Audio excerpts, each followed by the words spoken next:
Fantasy Studios. Easily one of the most iconic and celebrated recording studios of all time. People are still holding the songs that were made there close to their hearts. So in today's video, we'll talk about the history of this recording landmark, its rise, its fall, and what happens when a place like that is no longer available. I was lucky early on in my recording career to get to make some music at Fantasy Studios, and so I'll also share that with you here today. So let's go. What's up everybody, how's it going? I'm Brad Dollar, welcome to the channel, it's great to see you. Before we get too far, if you could do me a huge favor and hit the subscribe and the like button, I'd super appreciate that. Alright, let's go. For music recording enthusiasts like myself and probably you, Fantasy Studios represents a golden era of analog recording. A time when studios were built to provide not just high quality sound, but a high quality creative environment. The studio's blend of cutting-edge technology and artistic history make it a landmark space in the pantheon of music recording studios. Fantasy Studios wasn't just any recording studio. It was a dream brought to life by jazz aficionados Max Weiss and Saul Zaentz. What started as a label for jazz records evolved into a full-fledged recording powerhouse. In September of 1967, Saul Zaentz acquired Fantasy Records. The label's success led to its move to Berkeley in 1971, where it established the now iconic Fantasy Studios at 10th and Parker Street. Fantasy Studios became much more than just a recording space for jazz. It featured 3 distinct recording spaces, all outfitted with top-of-the-line equipment. Over time, artists from many genres flocked to Fantasy to capture the unique acoustics and technical capabilities the studio offered. In addition to music, Fantasy Studios became a sought-after venue for film and television sound production. To bring the vision to life, Weiss and Zaentz enlisted the help of Tom Hidley. Tom was a pioneering acoustician whose work was already legendary in studio circles. His design emphasized acoustical perfection, as he called it, with a focus on creating spaces that could accommodate a wide range of musical styles and recording techniques. From the floating construction of the rooms, which at that time was still incredibly innovative, to adjustable acoustics. Fantasy from very early on was set up to give producers and engineers an incredible palette of music-making tools. The location of Fantasy in Berkeley was also not a coincidence. In the early 70s, Berkeley was a vibrant countercultural hub, and after everyone left the Haight-Ashbury in the late 60s, Berkeley in particular became a major destination. One of the first pieces of gear that really set Fantasy Studios aside was their early deployment of the Ampex MM1000, which was one of the first widely produced 16-track machines. This instantly gave Fantasy a competitive edge and made them a creative hotspot for all musicians who wanted to play with more of the new technology that was available. It's also worth noting that some of the first Ampex 16-track tape machines that were ever made were first delivered to Bay Area studios, like Fantasy and the famed Wally Heider's studio. The early 70s were a transformative time for the recording industry, which as a result meant that sound quality was paramount, and the push towards stereo, away from mono, made high-end studios even more valuable than ever. At the same time, rock and soul were taking off, as well as funk and pop, which meant that studios had to be versatile and able to handle all these different kinds of music. This meant having a huge selection of microphones, being able to adjust the rooms to fit any sound that was needed, as well as having flexible enough equipment to actually dial all of this in. By this point, the industry was also seeing the beginning of a shift towards a more artist-driven production approach. Musicians wanted a lot more control over the process, and wanted the time and ability to experiment with all kinds of different sounds and techniques. This meant that studios couldn't just be technically perfect, they had to be inspiring creative spaces. And it's at that intersection that Fantasy really found its spotlight. It was definitely right place, right time, as these were the years where some of the biggest recording budgets ever were provided to artists, all while huge technological advancements in musical instruments and recording music were happening at the same time. That combined with its location away from the label pressure of places like Los Angeles or New York, all combined to make this one of those places where truly inspiring music could come to life. However, the 1980s brought a ton of challenges. The rise of digital recording and the gradual shift away from analog tape, synthesizers, drum machines, all began to change the industry. Zaentz understood the need to adapt, but he also remained committed to the analog sound and feel that had defined so many classic Fantasy recordings. This tension between tradition and innovation would become one of the defining features of not just the studio's future years, but also the music industry as a whole. The 90s brought a seismic shift to the music industry that no one could really predict. Even though digital technology was on the rise all throughout the 80s, most people, especially big recording studios, really had no idea that digital audio workstations and also the internet would have on the entire process. As the 90s progressed, the recording industry was being transformed by platforms like Pro Tools, which allowed not only engineers and producers, but also artists to edit, record, and mix music in a non-linear fashion, with groundbreaking features like undo and the ability to skip around in a song and not have to rewind it as well. These things seem so obvious at this point, but when they were first introduced, they were hallmark moments in the evolution of recording technology. And at this point, Fantasy had probably invested tens of millions of dollars into their studio to make it do what it did. All of a sudden to be in a place where it needs to be upgraded again, but still has to maintain its classic flair. You can see how this is an equation that is really hard to come to a positive answer when it's being asked for you to solve all the time.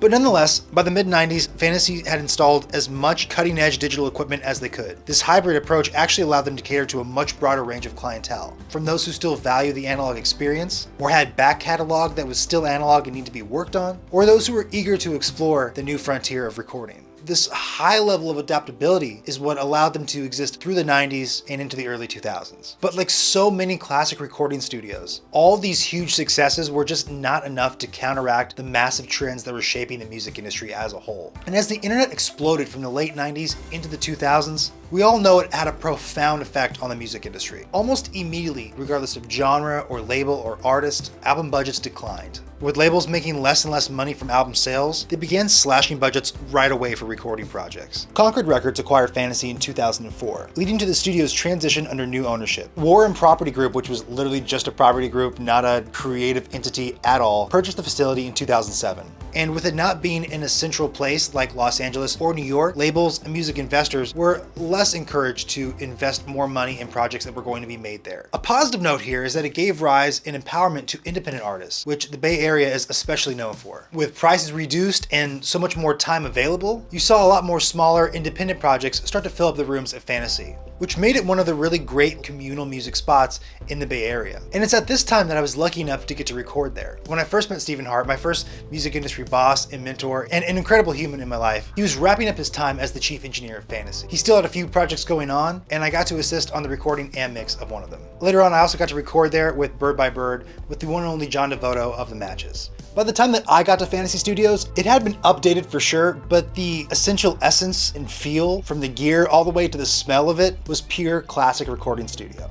All of the rooms feel like they're hugging your ears, and it's a little cheesy, but it really was inspiring to be in there. You could tell and feel that significant things had happened in that building. So let's talk about the recording spaces themselves. We'll start with Studio A. Studio A was a large 28 by 48 foot space with 2 isolation booths and a private lounge. It was originally designed to host large bands. Studio A is also where I got to record Bird by Bird's record, While You Sleep. This band was started by John DeVoto of The Matches, and we were lucky to go in there and work on some songs. Here's a little of what that sounded like.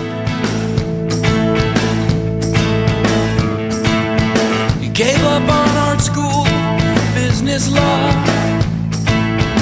passed up on true love.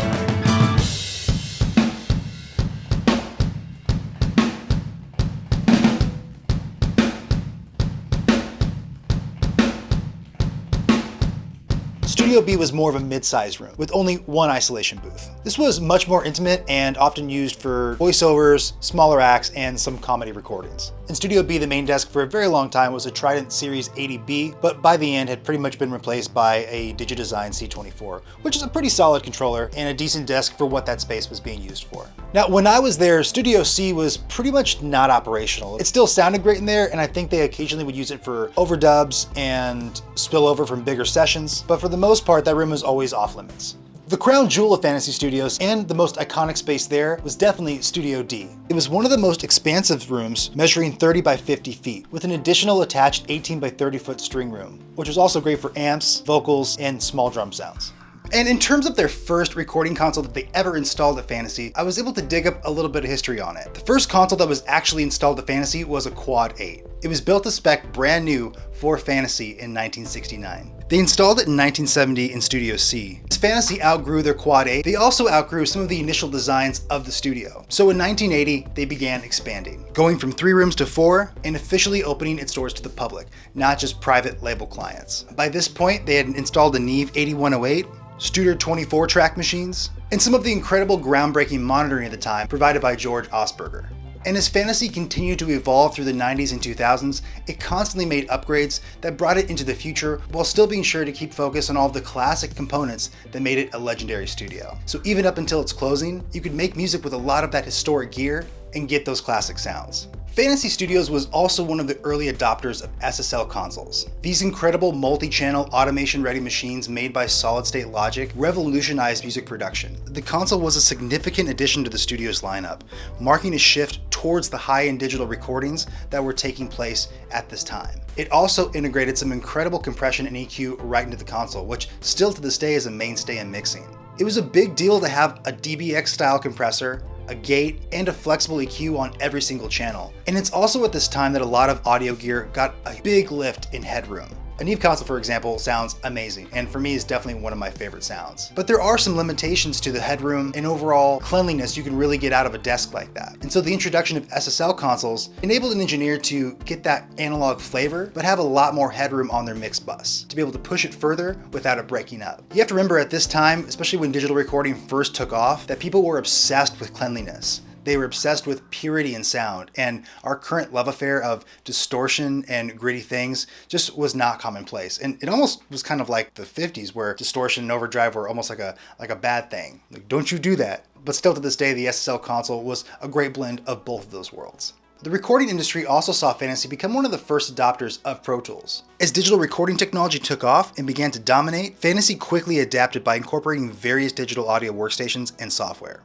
Even though they had an impressive collection of Studer tape machines that were used regularly, in fact my first session there with Stephen Hart was a tape session for Mike Sweetland, Fantasy always had the latest and greatest updates, making them a mainstay for independent public clients and major label private clients alike. And for Fantasy, it didn't just stop at music. In addition to recording, Fantasy had also long served as a post-production facility for film, television, and new media. It had a complete ADR, Foley, and voiceover setup to make these types of creations come to life. Fantasy also maintained one of the biggest music archive and transfer services in the country at the time, working on significant archival projects like the Monterey Jazz Festival and Wattstax. And while we're here, let's just highlight a few of the incredible recordings and productions that were done at Fantasy Studios. The soundtrack to One Flew Over the Cuckoo's Nest, Journey's Escape, The Final Countdown by Europe, a ton of dates with Chick Corea, definitely some 90s Bay Area hip hop like Too Short and MC Hammer, not to mention Green Day's Dookie, and the list just keeps going on and on. Records by In Vogue, Blues Traveler, Rancid, and of course Santana's biggest record ever, Supernatural. There were also a ton of sessions where incredible musicians would come and just guest, like Merle Saunders, Country Joe McDonald, and even Jerry Garcia. When you walked through those hallways, you really could feel that something had happened there. You could feel that a bunch of music had taken place and people had poured their hearts out. It's a rare thing to experience, but this place definitely had that magic. So how did a studio like Fantasy survive for as long as it did? Despite the many challenges it faced, Fantasy managed to keep the lights on well into the 2000s, thanks to a strong combination of resilience, history, and of course a little bit of luck. They diversified their offerings, moving from just recording and mixing artists to expanding their TV and film production side, and they also made the studio more and more public as the years went on. And they never ran from the moving pace of technology. They never stayed too stuck in their ways, which is definitely something we can all learn from, as in our current music production world, the way we're creating these songs and these pieces of music is constantly changing. The tools are evolving almost every single day. So embracing those changes in that transition and really just embracing technology is what made Fantasy a mainstay for so long. But towards the end of Fantasy's time, its location in the Bay Area proved to be more and more challenging. As someone who grew up in the Bay Area at this time, to say that it was changing and evolving is a massive understatement. From housing to whether or not businesses could stay open, even just to how you got around town. Everything was affected by the boom and bust that happened from the late 90s all the way to 2010 and beyond. The shift had a mixed impact on Fantasy Studios. On one hand, bringing in new projects and a new influx of money. On the other hand, a lot of the tried and true artists that found themselves magnetized to Fantasy and made music there were slowly fading away. As it became more and more expensive in the Bay Area, as venues closed down, studio prices went up, and some studios closed, being an evolving artist in a place like the San Francisco Bay Area, especially Berkeley or Oakland, became increasingly more difficult.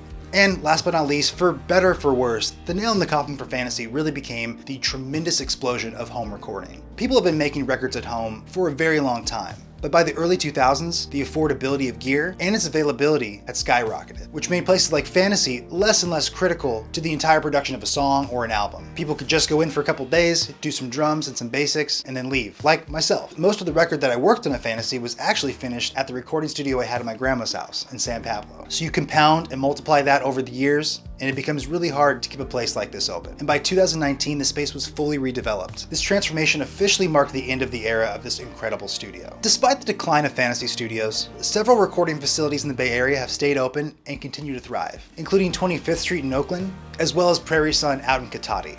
Two of my absolute favorite places I've ever made music. So where do we go from here? As the music industry continues to evolve, what happens to the role of big studios, and really any studio? While traditional big studios have faced significant obstacles, the future of recording studios is far from bleak. The industry continues to evolve, with a mix of innovation, adaptation, and nostalgia driving the creation of new recording environments. As technology advances and the music landscape continues to shift, recording studios will have to remain agile, blending traditional expertise with modern solutions. It's a great example that music outlives any space that it's created in, evident in the fact that we're still listening to records that were made there, and Fantasy Records itself is still alive. In fact, signing some killer new artists like Marcus King. But beyond the business lessons, there's a deeper significance to Fantasy Studios' story. It's a reminder of the incredible art that can be created when talented people are given the right tools and the right environment. Fantasy studios may be gone, but the music that was created there will live on forever. The more we can borrow from the techniques, style, and energy of the music made at places like Fantasy, I think everything we record will get better. So thank you guys so much for watching. I hope this video was helpful and you learned a little more about recording studio history. Fantasy was an incredible place, and I encourage you to go listen to some of the music that was made there. It'll definitely inspire all elements of your craft. So thanks so much for watching. Please be sure to subscribe and like. I look forward to seeing you next time. Bye.